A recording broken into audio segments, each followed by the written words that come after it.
Welcome to the Rim Break Rodeo. We hope this video helps. You begin by verifying measurements. Door thickness and backset determine spacer placement and template alignment. Once done, align the kit's cardboard template with the door's centerline and clamp it tight. This keeps holes accurate. Use a 2 1/8 hole saw for the knob or cylinder and a 1 spade bit for the latch on the door edge, drilling square to the surface. This prevents misalignment. Make sure to clear debris between drills so holes remain clean and accurate. Once the face and edge holes are ready, insert the latch or deadbolt and ensure its faceplate sits flush.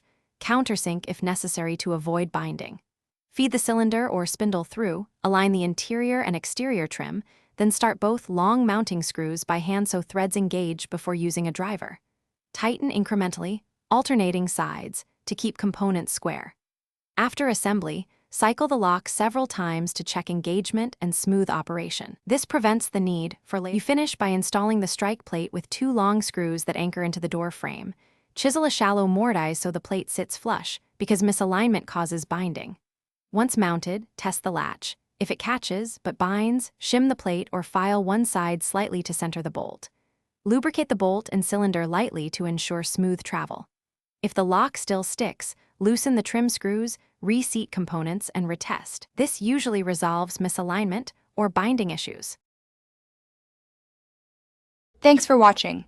Consider subscribing if we helped you.